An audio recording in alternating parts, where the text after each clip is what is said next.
Welcome to the Extra Mile podcast for bar exam takers. There are no traffic jams along the Extra Mile when you're studying for your bar exam. And now, your host, Jackson Mummy. Hey everybody, welcome to episode 237 of the Extra Mile podcast for bar exam takers.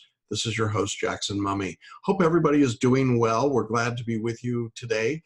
So I know a number of you are studying really, really hard right now, and it's almost over. Hang in there. You're going to be able to do it. Our episode today is really aimed at our February 2019 bar exam takers. It's episode 3 in our 3-part series on bridges.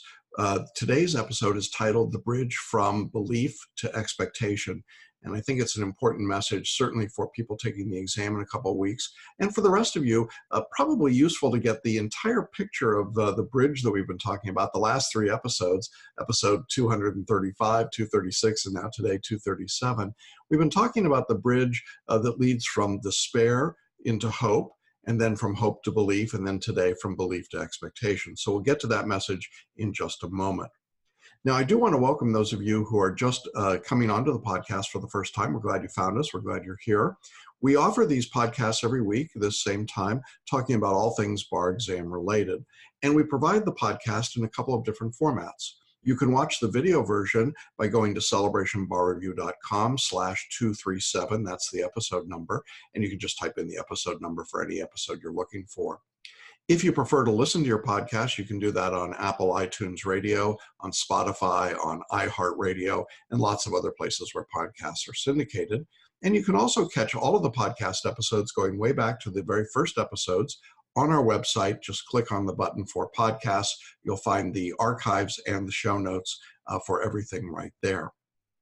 Now, today's episode of the podcast is brought to you by our special live training. It's called Do Something Different, Make the Next Bar Exam Your Last Bar Exam.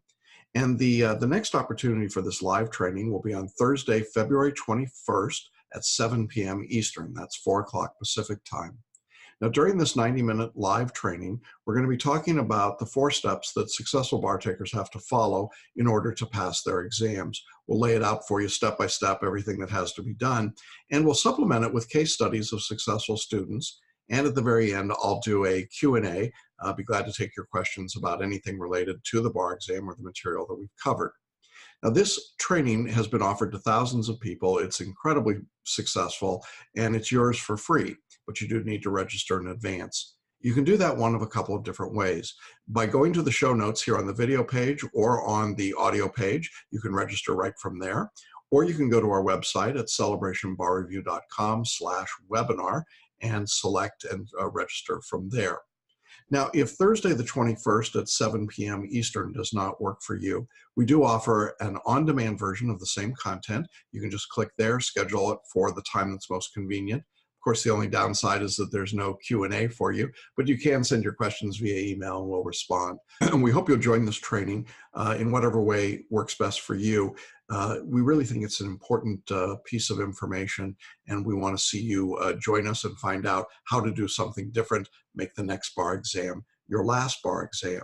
Time is a premium for people, particularly those who are studying for the exam in just a couple of weeks. So I want to jump into today's message as we go the final distance on our bridge from belief to expectation, on the bridge from despair to expectation. We've been looking at the progress and the process that you have to follow in order to be successful on your bar exam. In episode 1, I talked about the first part of the bridge, moving from despair to hope. And I encourage you to check that out if you haven't watched it, or if you're feeling some degree of despair, maybe you're just starting out and you feel pretty bad about how it's going. This is the beginning of the journey, and it's an important part in terms of making progress. If you remain in despair, you're just not going to be successful on the exam. And so for many people, the very first stop along this very long bridge, kind of like the one behind me, is to get to hope. You need to be hopeful about the outcome and the results, to hope against hope, to hope and pray, to have a ray of hope, all of that kind of language that we talked about. And you want to start to change your habits, and you want to start to see evidence of improvement. Those are the byproducts of that place of hope along the bridge. Then in our second video in the series, we talked about the bridge from hope to belief. And we talked about why belief is this idea of growing momentum and that it represents something of the halfway point in actually getting to your goal. We talked about the kind of active language that believers have and the kind of purposeful design cumulative habits that you acquire when you are in the belief mode. We also talked about the evidence becoming more sustained and developing and growing. You're improving and getting better and better. And all of that leads you to about the halfway point on our bridge, which is belief. But you know, there's still a half a bridge out there. That's a long way to go. It's a very long way to go. Getting to belief is halfway across this very long bridge of ours, but the final step in the journey is going from belief to expectation. And while it looks like a long jump, actually it comes pretty quickly once you've made that mental shift. And so I want to talk about that today, but I want to begin by talking about why expectations are so important. I'm reminded of a pretty famous story. I'm told that it's not just apocryphal, it actually happened. There was a family called the Flying Walendas. They were trapeze high wire artists. And back in the 1910s or 1920s, they were allowed to go and place their high wires across Niagara Falls. And every summer they would do a series of high wire acts across Niagara Falls. And people came by the tens of thousands to watch. It was quite an extraordinary achievement and a spectacle. And as the Walendas did this every year, they just got more and more extravagant with what they did. Well, the leader of the Walenda family, as part of his act, had a bicycle that he rode across on a high wire across Niagara Falls. And it was quite an extraordinary thing to do, as you can imagine. And he rode the bicycle from one side of the falls to the other. And everyone was just astounded. And the crowd went crazy when he got to the other side. And they were all cheering and roaring and screaming. And he said, well, I've got something special for you this year. I'm going to ride back to the other side of the falls in just a moment on my bicycle, but this time I'm going to do it blindfolded. The crowd gasped. They were just stupefied by this thought of him riding a bicycle across Niagara Falls at this incredible height on a high wire blindfolded. And he then turned to the crowd and he said, how many of you think I can make it? And they all started cheering. And he said, no, really, how many of you think I can really make this safely from this side of the falls to the other side of the falls, blindfolded on my bicycle and make it there? And the crowd was going nuts. They were screaming. They were saying, I assume the equivalent of "you're the man," to Walenda. And so he said, how many of you really expect I can make it? And they said, oh, yes, yes, yes. And he stopped and he pointed at a man and he said, get in the basket. There's a big jump between belief and expectation. I might have believed that Walenda could make it, but I have to expect that he can make it before I'm going to hop in that front basket and let him ride me across the falls. Now, as I understand the story, no one was quite brave enough to take him up on it. He did make it back across the falls blindfolded. Now, why do I share that story, besides the fact that it's just amazing to think about, is that when it comes to belief and expectation, there is a distinction. I think a lot of bar takers believe that they can pass the bar exam, and that's the language that they use. I believe I can pass. I believe I might pass. I believe I should pass the exam. But that's not quite the same thing as expecting to pass. And in my experience, while a lot of people who believe will pass, the people who expect to pass almost always do. And so I want to be able to identify for you today what it takes to reach that level of expectation where you're so confident that you would metaphorically get in the basket and ride back across the falls. When I think about expectation, I think about things that I know to be true. I expect the sun will come up tomorrow. I expect that I will be, the same human that I am tomorrow that I am today. I expect certain things to be the same. I expect my coffee to taste the same way every day. I mean, there's a lot of things I just expect in life. We all do that, right? Expectations come from habits and routines. They come from experience in the past. And there may not be any particular reason that we know these things to be true going forward, but we have high expectations for them. Expectations, I think, make a huge difference when you're studying for the bar. Perhaps you had someone in your life that had high expectations of you. They told you that they expected more from you or better from you, and you did everything you could to meet their expectations. But you know, the person whose opinion counts the most when it comes to expectations is you. It's what you expect of yourself that's really going to make a difference here. And when you expect very little of yourself, you're going to get very little. Expect a little bit more, you'll get more. And if you expect a lot, then in my experience, you'll get a lot. Problem is, most of us set our expectations very low, don't we? We expect very little so that we don't disappoint ourselves. Oh, I expect things will go okay, but I'm not really all the way out there. I believe and hope that the teams I root for will do well, but I don't expect them to do well. Maybe you can relate to that. Well, when it comes to expectations for the bar exam, it's been my experience that there are some characteristics, some things that we can identify that help to show us when someone's really moving into this expectation phase of the bridge that we've been talking about. As we've been talking in the other stages of the bridge, from despair to hope to belief, I've used three broad categories or classifications. I've talked about language, habits, and evidence, and I want to do the same again with this discussion. Let's first look at the language of expectation. And as we've been saying all along, the words we use create the worlds we live in. This is certainly true when it comes to expectations. When I talk to students who expect to pass, really expect to pass, what I hear is that they are resolute. There is no wavering. There is no equivocal language that they're using. They're not saying, well, I hope I expect to pass, or I believe I expect to pass. They're simply saying, I expect to pass. And they're not bragging. They're not aggressive. They're not cocky in any way. It's simply a calm statement made directly. I expect to pass. I expect to do well. I expect to be able to answer enough multiple choice questions to pass the exam. I expect to write my performance tests in 90 minutes successfully. I expect to write essays that cover the topics that have to be covered successfully. You see how it goes. I expect things to go well on the bar exam. Now, to be sure, these people are not Pollyannas. They don't that there won't be any crisis or problems or difficulties. I don't think that's it at all. But I think that what matters is that in their own mind, they've made the leap from belief over to expectation. They expect something to occur, and because they're acting in accordance with those expectations, their language reflects it. So think about the kind of language you've been using leading up to your bar exam. Have you been talking about your expectations? I expect to do well on the exam. I expect to be able to understand. I expect to know what topics are being tested. I expect to recognize the disputes and conflicts I want to write about, and so on. Or are you using language that's much more tentative than that? Well, I hope I know what they're asking me. I hope I'm able to write. I believe I could write a good essay if everything went well for me. I believe I might be able to pass, right? I believe I might be able is very far from I expect to pass. And I know that there's a certain feeling of humble brag that people who are in our profession don't really want to get engaged in. They don't want to say, well, I expect to pass and then fail, because that would look pretty miserable. So to some extent, I know that we all back off of that, but I'm really talking about your private conversations, the things you say in private to yourself. When you're talking to yourself, do you say, I expect to pass? And if you don't, I would put that affirmation up. I'd take a sticky note, I put it on your computer, I put it on your bathroom mirror, I put it on the doorway in and out of your bedroom. I put it everywhere you can put it. And I repeat it every time you see it. I expect to pass. I expect to pass. I expect to pass. Why? Why does that matter? What difference does it make? Expectations change the way we do things. If I expect the sun to come up tomorrow, I'm going to behave one way. If I expect the sun will not come up tomorrow, I'm going to behave very differently.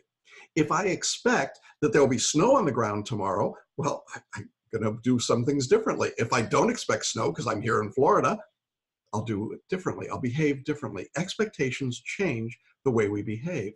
And I think that that's reflected not just in our language, but in our habits. When I look at the habits of students who expect to pass, what I notice is that for the most part, they are calm, and they do things in a normal, routine, habitual way. Now, here's what I mean by that. They're not lazy. They're not taking things for granted. They're not chilling. They're literally just calm and purposeful. A student who expects to be successful acts in a purposeful way. They have a set schedule, and they follow that schedule. Now, it might be 3 hours of study one day and 6 hours of study the next day. It might be no study on a certain day or a lot of study. It doesn't really have to be the same every day. But there is a plan, and they're following the plan. And they're not following it frantically or manically. They're just following the plan.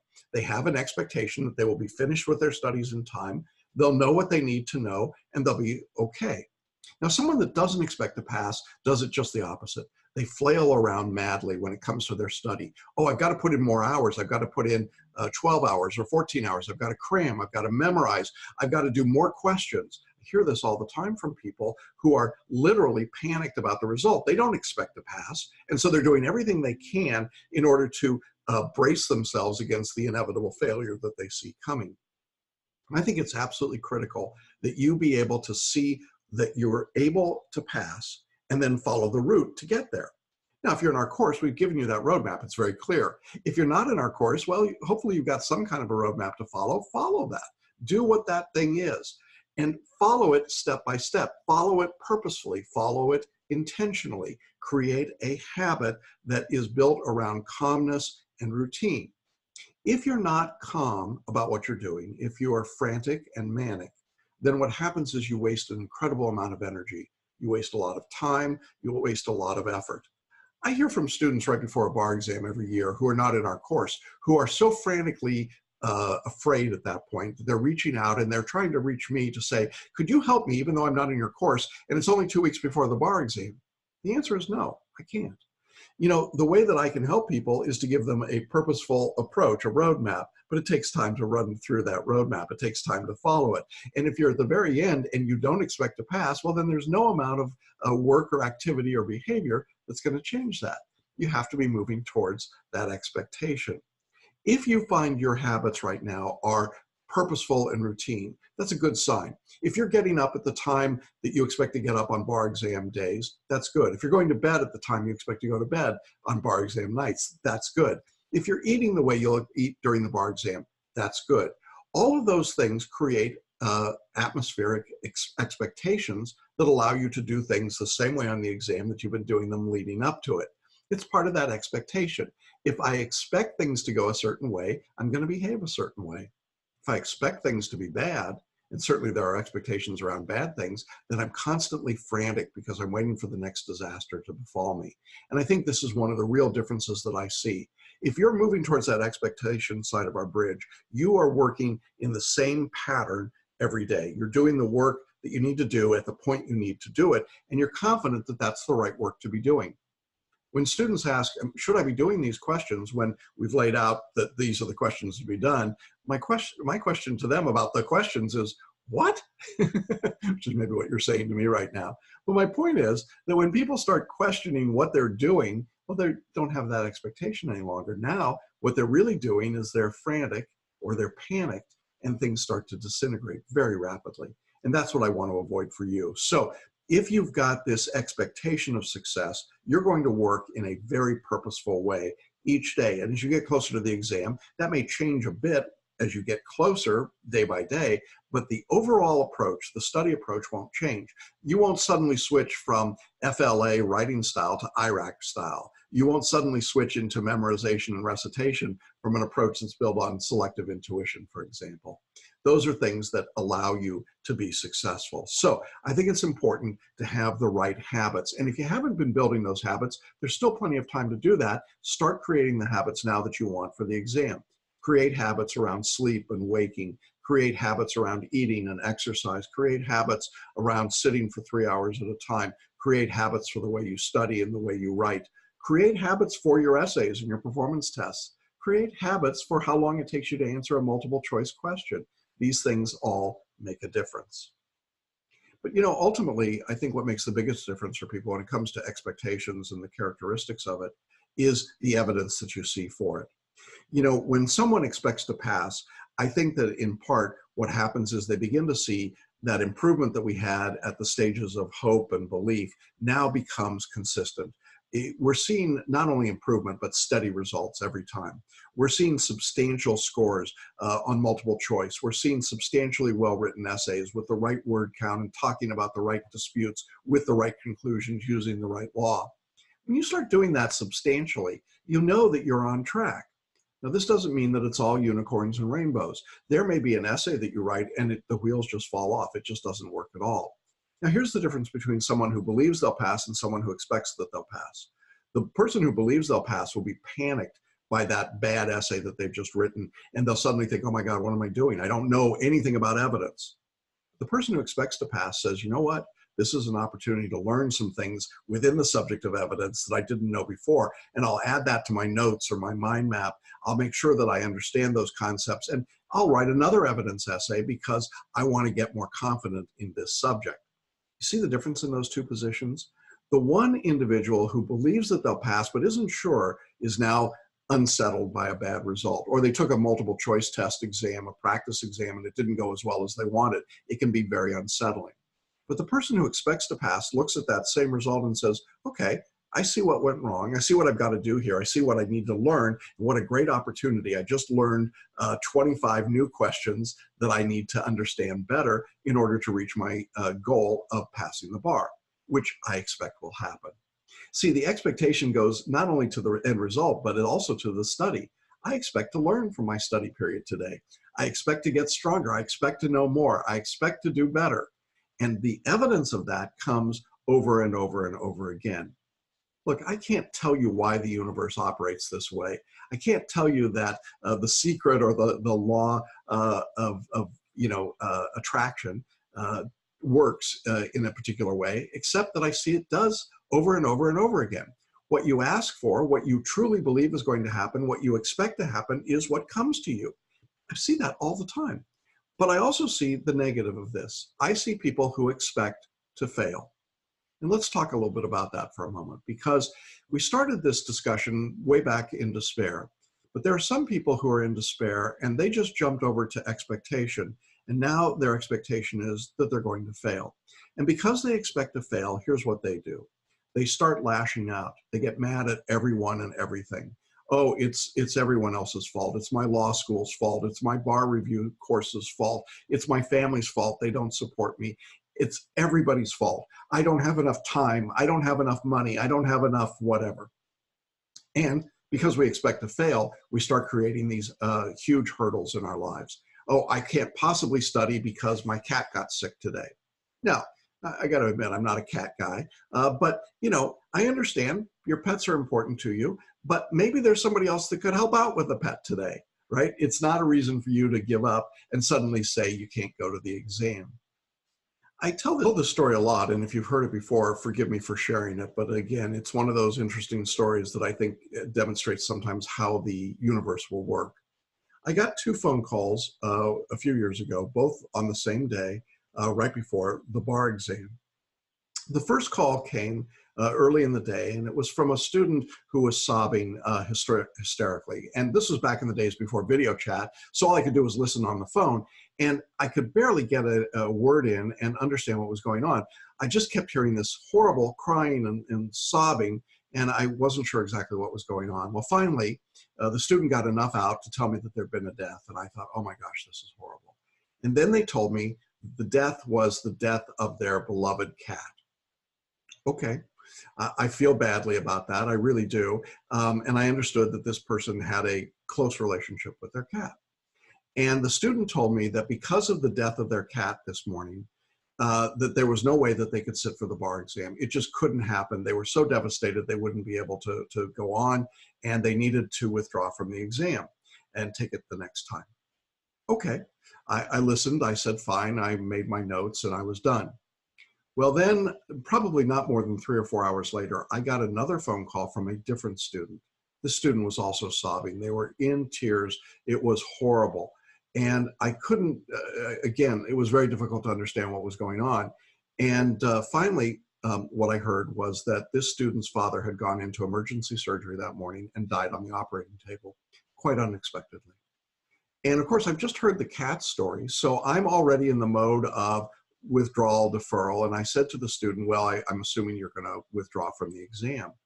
And the student's crying and choking down tears, but stops and says to me on the phone very clearly, no, I'm going to go take the exam.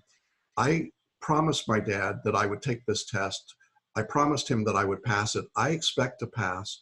I can hold my grief for a few days. I'm going to go ahead and finish the journey. Well, that was interesting.